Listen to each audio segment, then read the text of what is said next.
Have you ever stopped to think about what is really happening inside your computer when you press a key, open a program, or load a video? It feels instant, almost effortless. Yet behind that smooth experience, your processor is performing millions, even billions of calculations every second. How is it possible that a small chip no bigger than your hand can outthink entire rooms of machinery from decades ago? Today, we are going to uncover the hidden world of processors, how they achieve their incredible speed, and why they are one of the most astonishing inventions of modern technology.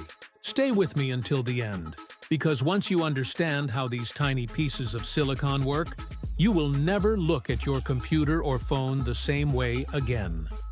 Let's start with the big picture. A processor, or CPU, is often called the brain of the computer. But unlike our brain, it doesn't think in emotions or images. It works with electricity, switching tiny circuits on and off to represent numbers and instructions. At its core, the processor is a master of logic. It takes input, performs calculations, and gives output, all at lightning speed. Imagine a pianist playing not one note at a time, not even 10, but millions every second without missing a beat. That is what your processor does. Only instead of music, it is orchestrating the flow of data. To understand this, we need to go small. Inside the CPU are billions of transistors. A transistor is like a tiny electronic switch that can either allow current to pass or block it. Think of it as a microscopic light switch that can flip between on and off in a fraction of a nanosecond. On represents 1, off represents 0. With just those two states, ones and zeros, a processor builds the entire digital world. Strings of ones and zeros represent instructions, numbers, letters, and everything you see on your screen. If you have ever heard of binary code, that is what it means, the language of zeros and ones. Now imagine billions of these switches working together in patterns. Alone, a single transistor does almost nothing, but arranged in circuits, they become powerful. By combining switches, engineers create logic gates. These gates perform simple operations like AND, OR, and NOT. On their own, they are basic, but when chained together in complex arrangements, they become capable of doing arithmetic, making decisions, and running programs. It is like using simple Lego blocks to build entire cities. The simplicity of the parts hides the complexity of the whole. Let's picture a calculation. Suppose your computer needs to add two numbers. Deep inside, transistors form adders, circuits designed to handle binary arithmetic. They line up the digits, add them one by one, carry over when necessary, and output the result. This process happens in less time than it takes you to blink. And this is just one operation. Processors repeat such steps millions of times per second, which is why they can handle enormous amounts of data without you noticing the work being done. Speed is measured in hertz, cycles per second. A processor running at 3 GHz performs 3 billion cycles every second. In each cycle, it can complete several instructions, depending on its design. That is how we reach the staggering number of millions or billions of calculations per second. It is like a factory assembly line running at incomprehensible speed, with each worker performing a simple task, but together producing astonishing output. But raw speed is not the only trick. Processors use clever techniques to maximize efficiency. One is called pipelining. Imagine a car wash with multiple stations. Rinse, soap, scrub, rinse again, and dry. Instead of washing one car completely before starting the next, cars move through the pipeline. While one is being soaped, another is being scrubbed, another is being dried. The line never stops. Processors work the same way, breaking down instructions into smaller steps and overlapping them. This keeps every part of the processor busy, and increases throughput dramatically. Another technique is parallelism. Processors today often have multiple cores, each capable of working on tasks independently. It is like having multiple chefs in a kitchen instead of just one. While one core handles a video stream, another manages your browser, and another runs background updates. Some processors also handle multiple instructions within a single core using techniques like superscalar execution. This means that during one cycle, the CPU can execute several instructions side by side, squeezing even more performance from the same clock speed. Cache memory is another secret weapon. Accessing data from main memory is relatively slow compared to the processor's speed. To avoid wasting time, CPUs keep a small but extremely fast memory called cache close to the core. Frequently used data and instructions are stored there, ready to be accessed instantly. It is like a chef keeping essential spices right on the counter instead of running to the pantry every time. By reducing waiting time, cache ensures the processor stays busy and efficient. Now let's step into history for a moment. In the 1940s, the first electronic computers like ENIAC filled entire rooms with vacuum tubes. They could perform thousands of calculations per second, which at the time was mind-blowing. But those machines consumed massive amounts of power, generated heat, and often failed. The invention of the transistor in the 1950s changed everything. Suddenly, switches could be made tiny, efficient, and reliable. This allowed engineers to shrink computers from rooms to desktops, then to laptops, and finally to smartphones. Today, a cheap phone has more processing power than the computers that sent humans to the moon.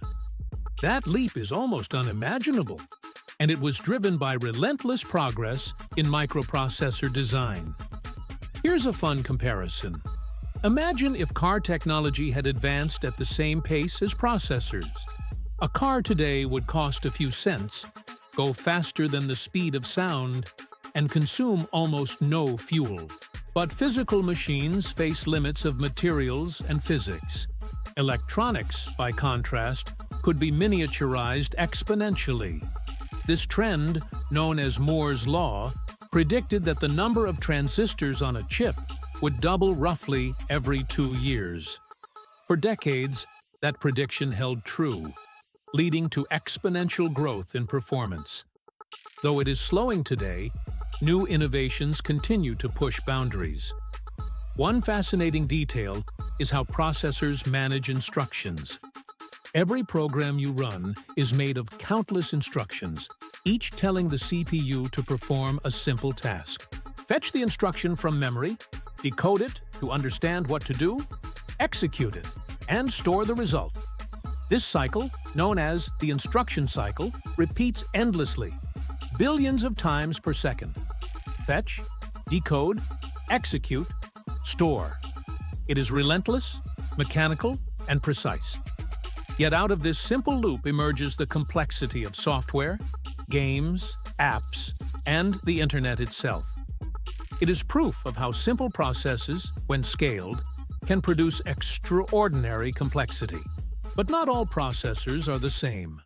General-purpose CPUs are designed to handle a wide variety of tasks, balancing flexibility and performance. Graphics processing units, or GPUs, specialize in parallel tasks, making them ideal for rendering images or training artificial intelligence models. Together, CPUs and GPUs form a powerful team, each handling the work they are best at. The rise of GPUs has transformed fields like gaming, video editing, and machine learning, showing that specialization can unlock new frontiers of computing. Let's add another layer of curiosity. How do processors actually coordinate billions of transistors switching at once without chaos? The answer is synchronization. A central clock signal pulses through the chip, setting the rhythm. Each transistor switches in step with this beat. It is like an orchestra following a conductor's baton. Without the clock, the music would collapse into noise. With it, the entire system works in harmony, producing reliable results at blistering speed. Of course, challenges remain. As transistors shrink to nanoscale dimensions, problems like heat, power consumption, and quantum effects become more difficult. Engineers explore new materials, three-dimensional chip designs, and even quantum computing as possible paths forward. Each breakthrough promises another leap in capability, but also raises new questions about cost, sustainability, and accessibility. Now think about the impact on daily life. Every time you stream a movie, search the web, or send a message, your processor is behind the scenes doing millions of calculations. Every photo edit, every spreadsheet formula, every video game frame is powered by billions of tiny switches flipping on and off in perfect rhythm. The fact that we take this for granted shows how invisible but essential processors have become. They are the silent workers of the digital age, tirelessly calculating, sorting, and executing. Let's end with a story that brings this all together. In 1969, when Apollo 11 landed on the moon, the onboard computer guiding the spacecraft had a processor running at just a few megahertz, with limited memory and power. Yet it succeeded in performing the critical calculations needed for humanity's first step on another world. Today, your phone could run thousands of Apollo missions simultaneously without breaking a sweat. That is the scale of progress. From room-sized machines to chips in your pocket. From thousands of calculations per second to billions. It is a story of human ingenuity condensed into silicon. So, how do processors perform millions of calculations per second? By using billions of transistors that switch on and off in binary patterns. By organizing these switches into logic circuits that can add, compare, and decide. By running at billions of cycles per second, executing instructions through pipelines, caches, and multiple cores. By evolving from the size of rooms to the size of fingernails, powered by decades of innovation. The result is a tiny machine capable of powering our digital lives, invisible yet indispensable. And now I want to hear from you. Did this explanation change how you think about the tiny chip inside your computer or phone? Can you imagine where processors might take us in the future, when they are even faster and smarter? Share your thoughts in the comments, because your perspective makes this conversation richer. And if this journey into the hidden world of processors gave you a new appreciation for technology, don't forget to like, share, and subscribe so you never miss another deep dive into the curiosities and innovations shaping our world.